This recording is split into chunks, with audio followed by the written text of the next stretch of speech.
राम ने लंका पर आक्रमण करने से पहले रखा था ये व्रत। विजया एकादशी पर पड़ी यह व्रत कथा विष्णु कृपा से सभी कार्यों में मिलेगी सफलता।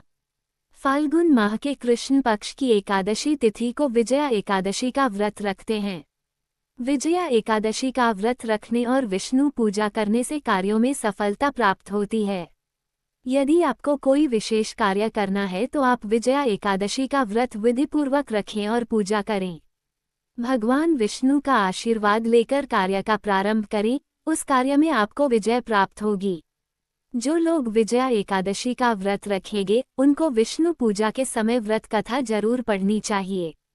पौराणिक कथा के अनुसार प्राचीन काल में कई राजा महाराजा इस व्रत के प्रभाव से अपनी हार को भी जीत में बदल दिया था। युधिष्ठिर ने पूछा, वासुदेव, फाल्गुन के कृष्ण पक्ष में किस नाम की एकादशी होती है? कृपा करके बताइए। भगवान श्री कृष्ण बोले, युधिष्ठिर, एक बार नारद जी ने कमल के आसन पर विराजमान होने वाले ब्रह्मा जी से प्रश्न किया, सुरश्रेष्ठ, फाल्गुन के कृष्ण पक्ष में जो विजया नाम की एकादशी होती है, कृपया उसके पुण्य का वर्णन कीजिए। ब्रह्मा जी ने कहा, नारद, सुनो, मैं एक उत्तम कथा सुनाता हूँ जो पापों का अपहरण करने वाली है। यह व्रत बहुत ही प्राचीन, पवित्र और पापनाशक है। ये विजया नाम की एकादशी राजाओं को विजय प्रदान करती है, इसमें तनिक भी संदेह नहीं है। पूर्वकाल की बात है, भगवान श्री रामचंद्र जी 14 वर्षों के लिए वन में गए और वहां पंचवटी में सीता तथा लक्ष्मण के साथ रहने लगे। वहां रहते समय रावण ने चपलतावश विजयात्मा श्रीराम को तपस्विनी पत्नी सीता को हर लिया। उस दुख से श्रीराम व्याकुल हो उठे। उस समय सीता की खोज करते हुए वे वन में घूमने लगे। कुछ दूर जाने पर उन्हें जटायु मिले, जिनकी आयु समाप्त हो चुकी थी। इसके बाद उन्होंने वन के भीतर कबंध नामक राक्षस का वध किया। फिर सुग्रीव के साथ उनकी मित्रता हुई। तत्पश्चात श्रीराम के लिए वानरों की सेना एकत्रित हुई।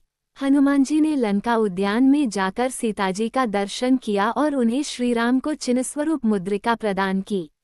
यह उन्होंने महान पुरुषार्थ का काम किया था। वहां से लौटकर वे श्रीरामचंद्र जी से मिले और लंका का सारा समाचार उनसे निवेदन किया। हनुमान जी को याद सुनकर श्रीगम ने सुग्रीव को अनुमति ले लंका को प्रस्थान करने का विचार किया और समुद्र के किनारे पहुंचकर उन्होंने लक्ष्मण से कहा, सुमित्रानंदन, किस पुण्य से इस समुद्र को पार किया जा सकता है? यह अत्यंत अगाध और भयंकर जलजंतुओं से भरा हुआ है। मुझे ऐसा कोई उपाय नहीं दिखाई देता जिससे इसको सुगमता से पार किया जा सके। लक्ष्मण बोले, महाराज, आप ही आदिदेव और पुराण पुरुष पुरुषोत्तम हैं। आपसे क्या छिपा है? यहाँ द्वीप के भीतर बगदलभ्या नामक मुनि रहते हैं। यहाँ से आधे योजन की दूरी पर उनका आश्रम है। रघुनंदन, उन प्राचीन मुनीश्वर के पास जाकर उनसे इसका उपाय पूछिए। लक्ष्मण को यह अत्यंत सुंदर बात सुनकर श्रीरामचंद्र जी महामुनि बगदलभ्या से मिलने के लिए गए। वहां पहुंचकर उन्होंने मस्तक झुकाकर मुनि को प्रणाम किया। मुनि उनको देखते ही पहचान गए कि ये पुराण पुरुषोत्तम श्रीराम हैं, जो किसी कारणवश मानव शरीर में अवतीर्ण हुए हैं। उनके आने से महर्षि को बड़ी प्रसन्नता हुई। उन्होंने पूछा, श्रीराम, आपका कैसे यहाँ आगमन हुआ? श्रीराम बोले, ब्राह्मण, आपकी कृपा से राक्षसों सहित लंका जीतने के लिए सेना के साथ समुद्र के किनारे आया हूँ। मुने, अब जिस प्रकार समुद्र पार किया जा सके वह उपाय बताइए। मुझ पर कृपा कीजिए। बगदलभ्या ने कहा, श्रीराम, फाल्गुन के कृष्ण पक्ष में जो विजया नाम की एकादशी होती है, उसका व्रत करने से आपकी विजय होगी। निश्चय ही आप अपनी वानर सेना के साथ समुद्र को पार कर लेंगे। राजन, अब इस व्रत को फलदायक विधि सुनिए। दशमी का दिन आने पर एक कलश स्थापित करे। वह सोने, चांदी, तांबे अथवा मिट्टी का भी हो सकता है। उस कलश को जल से भरकर उसमें पल्लव डाल दे। उसके ऊपर भगवान नारायण के सुवर्णमय विग्रह को स्थापना करे। फिर एकादशी के दिन प्रातःकाल स्नान करे। कलश को पुनः स्थिरतापूर्वक स्थापित करे। माला, चंदन, सुपारी तथा नारियल आदि के द्वारा विशेष रूप से उसका पूजन करे। कलश के ऊपर सप्तधान्य और जौ रखे।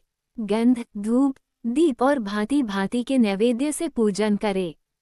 कलश के सामने बैठकर वह सारा दिन उत्तम कथा वार्ता आदि के द्वारा व्यतीत करे तथा रात में भी वहाँ जागरण करे। अखंड व्रत की सिद्धि के लिए घी का दीपक जलाए। फिर द्वादशी के दिन सूर्योदय होने पर उस कलश को किसी जलाशय के समीप, नदी, झरने या पोखरे के तट पर ले जाकर स्थापित करे और उसकी विधिवत पूजा करके देव प्रतिमा सहित उस कलश को वेदवेता ब्राह्मण के लिए दान कर दे। महाराज, कलश के साथ ही और भी बड़े बड़े दान देने चाहिए। श्री राम, आप अपने यूथपतियों के साथ इसी विधि से प्रयत्नपूर्वक विजय का व्रत कीजिए, इससे आपकी विजय होगी। ब्रह्मा जी कहते हैं, नारद, ये सुनकर श्री रामचंद्र जी ने मुनि के कथनानुसार उस समय विजया एकादशी का व्रत किया।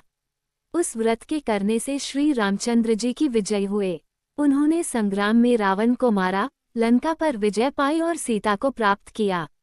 बेटा, जो मनुष्य इस विधि से व्रत करते हैं, उन्हें इस लोक में विजय प्राप्त होती है और उनका परलोक भी अक्षय बना रहता है।